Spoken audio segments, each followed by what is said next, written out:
नमस्कार, आदाब, सत श्री अकाल, गुड इवनिंग। क्या हाल चाल इंडिया। ये जो मैं कुछ लाइनें गुनगुना रहा था, दोहरा देता हूँ।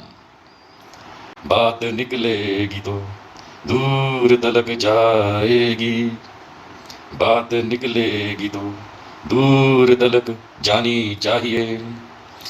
आज के मुद्दे पे ये बात तो इस देश के घर घर में जानी चाहिए, दूर दूर तक जानी चाहिए। सभी श्रोतागणों को नमस्कार। आप लोगों का धन्यवाद, आप लोग समय निकालते हैं, मेरे साथ जुड़ते हैं और कुछ पल हम लोग आपस में इंटरेक्शन करते हैं।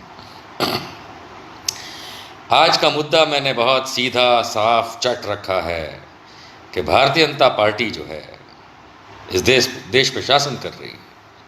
बीजेपी को शासन करते हुए आज इस देश में 6 साल हो चुके हैं और इन 6 साल में उनकी कोई उपलब्धि तो है नहीं। कोई उन्होंने देश के लिए ऐसे तो कुछ काम किए नहीं हैं कि उनकी तारीफ की जाए, उनकी वाहवाही की जाए, कतई नहीं। रोज़ हम देख रहे हैं कि किस तरीके से इन 6 सालों में देश को बर्बाद करने का बीड़ा उठाया भारतीय जनता पार्टी ने। वो अपने मकसद में बढ़ रही है आगे। देख लीजिए, पहले 5 साल सरकार में रहे, किस तरीके से देश की इकॉनमी खराब की, लोगों को बेरोजगार किया, लोगों को हाथ में पैसा नहीं इस कंडीशन में लाके रख दिया। कितने दुख की बात है कि नोटबंदी के नाम पे एक ऐसा ड्रामा किया कि जिसके चलते आज तक लोग भुगत रहे हैं। जीएसटी के नाम पे ड्रामा किया, सेना के नाम पे वोट बटोरते हैं। भारतीय जनता पार्टी के पास कुछ नहीं है आपको या हमें देने के लिए।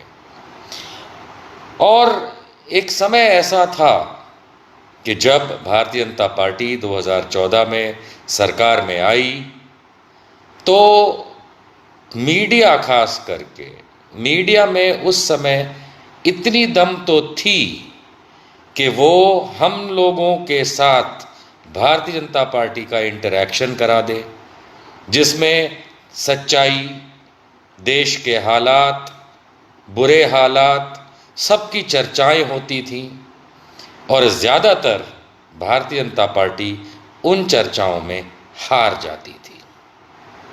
उनके प्रवक्तागण अलग अलग नौटंकी करने के सिवाय टेलीविज़न पे कुछ करते नहीं थे, जो मेरे ख्याल से एक भारत के किसी परसेंटेज वर्ग को पसंद भी आया कि चलिए कॉमेडी होना चाहिए।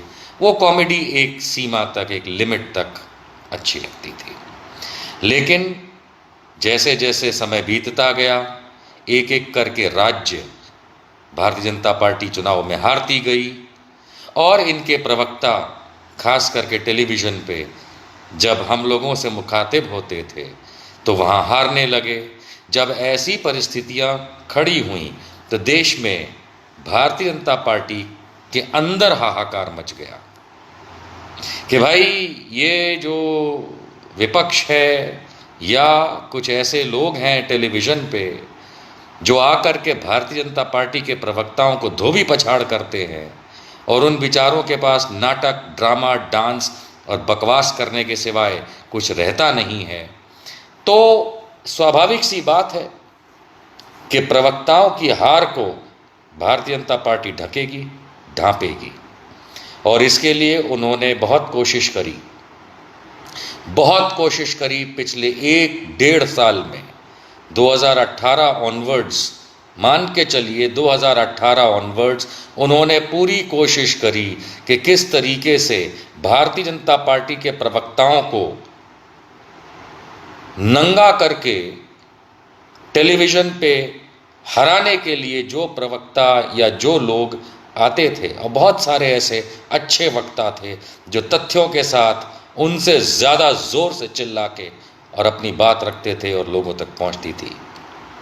तो इन्होंने उन चैनल्स को, कई चैनल्स हैं, कई सारे हैं, जिनको आर्म ट्विस्ट करना शुरू किया। आर्म ट्विस्ट करने के कई तरीके होते हैं, उनकी बाहें मरोड़ने के कई तरीके होते हैं।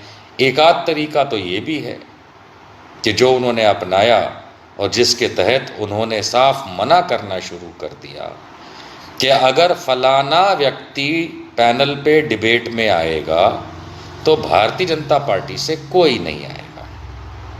कमाल, ऐसा डर भारतीय जनता पार्टी के अंदर भर गया, आज भी है, कि उन्होंने ऐसे कई लोगों के साथ पैनल पे बैठना बंद कर दिया या चैनल्स को मना कर दिया कि इन्हें फलाने को बुलाओगे तो हम नहीं आएंगे।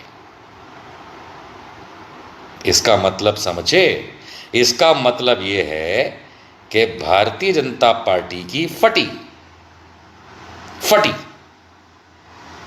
क्योंकि जब उनके पास तथ्य नहीं होते, जब उनके पास मुद्दे नहीं होते, जब उनके पास बचाव नहीं होता, खास करके मोदी जी का डिफेंस नहीं होता, और दूसरे प्रवक्ता जब पटक पटक के नारंगी संतरे, पटक पटक के जब नारंगी संतरे का जूस निकाल देते हैं, तो यही हाल होता है कि नारंगी खटमल जैसे लोग अपने बिस्तर में घुस जाते हैं। इससे कोई फर्क नहीं पड़ता, क्योंकि राष्ट्रीय चैनल्स कई सारे हैं जिनमें अधिकतर जो हैं आज की तारीख में वो मोदीमय हैं।